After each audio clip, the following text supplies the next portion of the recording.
Hello and welcome to Ask the Attorney Anything. I'm Rebecca Zung and I'm here to answer your questions live and in real time. And yesterday I was also live. And if you didn't catch that, I was live with John Lee Dumas. And I also went live last week with Will Reason, who talked about positively processing trauma. So make sure you check out those videos as well if you haven't had a chance to.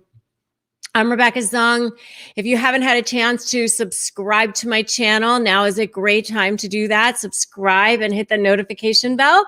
That way you get notified when I go live. And if you are in my private Facebook group, then you get notified when I go live there as well. And also like my page. My dog Sebastian is coming over to say hello to everybody. Hello, Maria. I would love to know where you are all tuning in from. I would love to have your questions. When you're dealing with a narcissist whether it's in a business arena or in a divorce or any kind of negotiation arena, one of the things that's going to be most important for you is your mindset. And that's so, so important. I was actually having a conversation with a friend of mine this morning who's an entrepreneur. And we were talking about pivoting your mind. And it's so, so important when, you see those negative thoughts popping into your brain that are not serving you. And, maybe it's a block around money. Maybe it's a block around beating the narcissist. Maybe it's a block around feeling powerless and feeling like you're never going to be able to get anywhere, like mediation is going to be a waste of time, or the judge is on their side, or anything like that. Those are thoughts that are not serving you.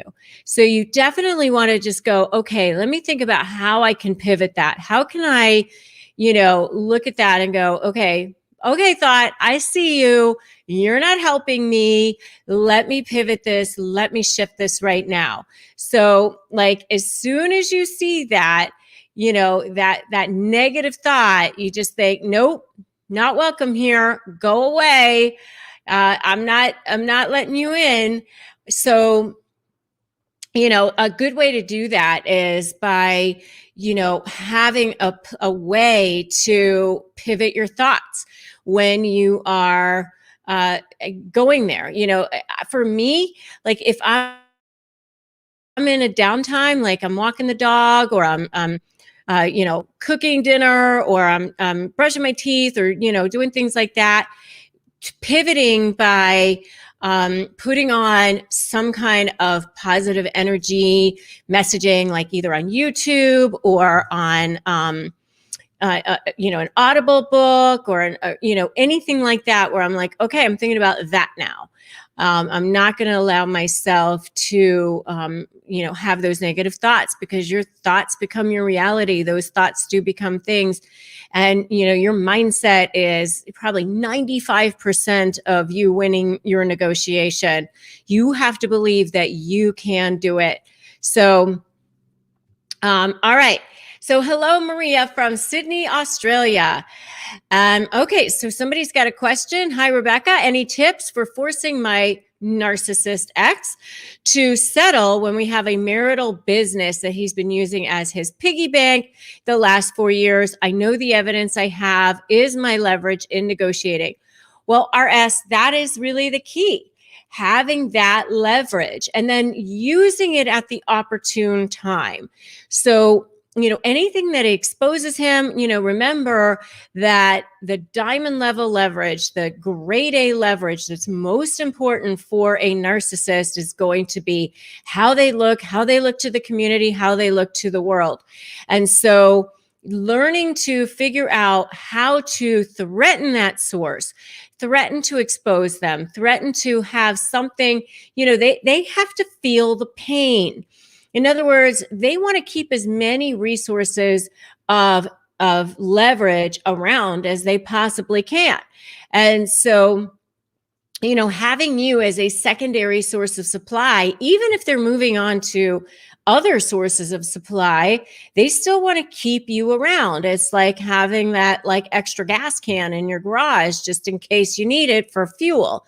And they get fuel from driving you crazy and making you miserable. And when you have a business together, there's lots of opportunity to do that. So the key in that leverage is going to be finding something that's going to expose him. So if he's using it as his piggy bank, maybe that's how you expose him. Maybe you get a forensic accountant that shows that, what his true income is. Maybe his true income is a lot more than what he shows on the tax returns, because he's using the marital business as his piggy bank. And if his income is much higher, maybe that means he has to pay more in child support. Maybe that means he has to pay more in alimony. Maybe that means he has to pay more in attorney's fees. So, I think that might be a really good form of leverage for you there as well. Okay.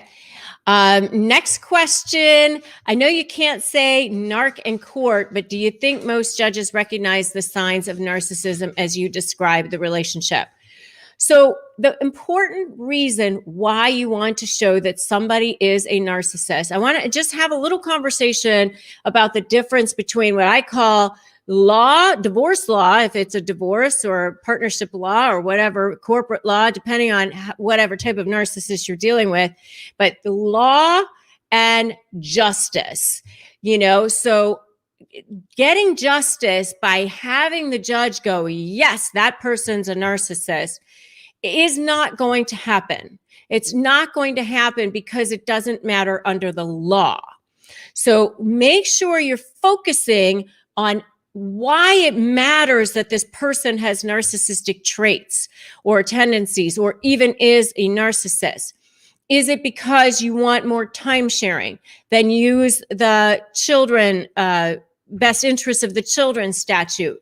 Is it because they spent money on somebody else and now they wasted assets and now you can potentially ask for assets back? Is it because it shows that they are a liar, so therefore anything that they testify to in court should be taken with less weight than somebody else who's more credible? So the reason why you don't really say narcissist in court is because it doesn't go anywhere. Having the judge realize this person is a narcissist, it doesn't matter. It doesn't matter under the law, because remember, the judge is tasked with applying the law. So I hope that makes sense. By the way, in my SLAY program, I teach you exactly how to organize everything under the elements of whatever law is applied to your particular case, whatever the case may be. That's really, really how you build that leverage. Okay. All right. So next is Crossman72. How do you keep your kids out of the conflict when your ex wants to constantly bring them into the drama, trauma, and chaos? First of all, thank you I see that you've watched lots of my videos, because drama, trauma, and chaos, that is what they do. We all know about that, right? And you hear me talk about that all the time. And so how do you keep your kids out of the conflict? It is so hard, because they know that that is one way that they can definitely drive you up a wall and make you crazy. And it's so sad that they use the kids to further their own agenda of getting more narcissistic supply by making you miserable. So the best thing you can do is have some sort of a parallel parenting plan, and use some sort of court-approved app. Have as many court orders in place, have as much structure in place as you possibly can. I mean, you're never going to get them to be 100%, because, narcissists are always narcissists. And unless they're, pedophiles or something, they're going to get time with the kids. But you can certainly put as many controls in place as possible. And if you want to go to modify the parenting plan, you can always certainly get a custody evaluator involved and maybe get a psych eval and, things like that. Narcissists really do hate those things. So, the best I can tell you is make sure you have lots and lots of structure in your parenting plan, and, have as little contact between you and the other person as possible, because if they can't use the kids to annoy you, then they'll lose interest in doing that. Okay, so let's see. Elizabeth, will fraud attempts by the narc with removing me from our LLC help my divorce case? Do I petition the divorce court for the telephone conversations between him and our LLC agent? I'm now representing myself due to funds. So this is kind of a legal question, so I want to be really careful. I don't want to give legal advice, but I'll just say in general that if you have a way to expose narcissists by filing other actions and putting more pressure on them, that definitely always helps and can be very, very useful for sure. Okay, so I do want to mention, I do have a free Crush My Negotiation prep worksheet for anybody who wants that at winmynegotiation.com. You're certainly welcome to grab that. And, it's a really, really great place to start. It's like way more than anybody usually gives away for free. It's like basically an ebook. It's like 15 pages, and it has everything in there. Okay. My ex is using, this is from Catherine. My ex is using some pictures out of context and making up lies about what's in the picture. How can I stop this? Yeah, that's what narcissists do. I always say dealing with a narcissist in negotiation is like getting arrested. Everything you say or do will be used against you. And they definitely make up lies and they take things out of context. The only way to shut them down is by figuring out a strategy that's going to surround them. It's kind of like the art of war. And you got to realize that it's a little bit of a longer game when you're dealing with narcissists in negotiation. It's not like there's something where you can just snap your fingers. And you got to stop focusing on how to get them to change or repent or any of that, because that ain't ever going to happen. Okay.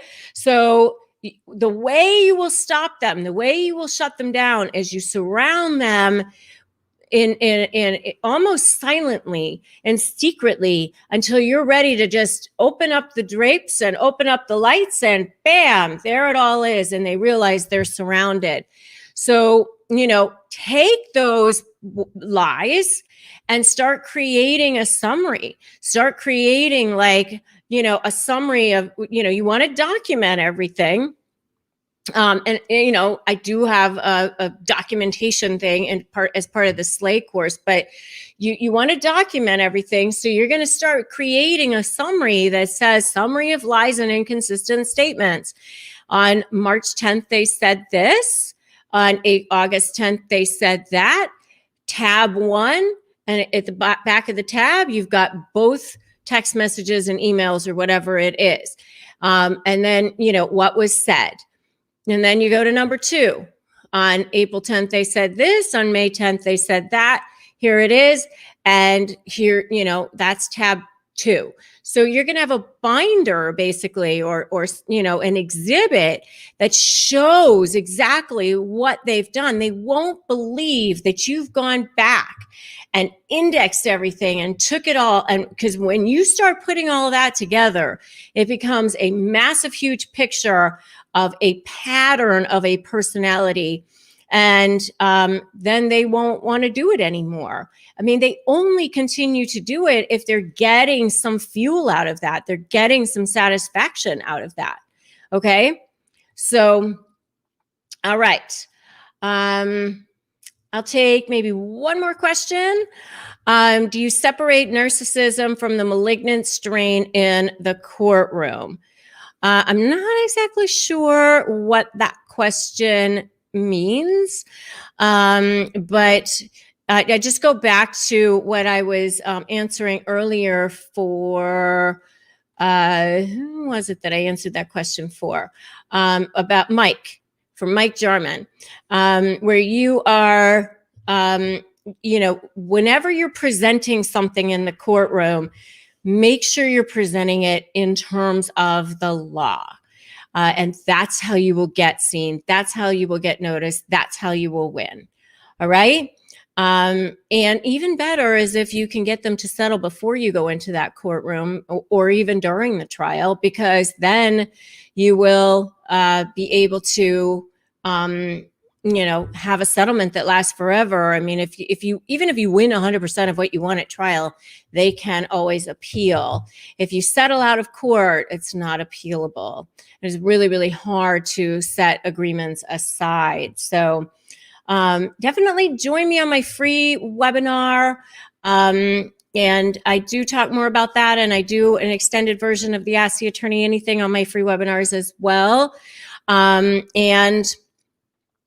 if you like this video, like it. I want to see everybody liking this video right now, and make sure you share it and drop me a comment and subscribe. If you're watching me on Facebook and you haven't subscribed to my YouTube channel, you can do that. If you're not in my private Facebook group, you are very welcome to join me there. That's Narcissist Negotiators with Rebecca Zung. And, grab the free Crush My Negotiation worksheet at winmynegotiation.com. I'm here to help you. I'm here to serve you in whatever capacity I can, and you have the ability to take in from me. So happy to help all of you. I'm so glad to see all of you here. I love coming here and going live and answering your questions in real time. I love getting all of your questions. So thank you all for joining me, and I'll see you next time. Remember, today is a great day to start negotiating your best life today. Let's do it right now. All right. Talk soon. Bye.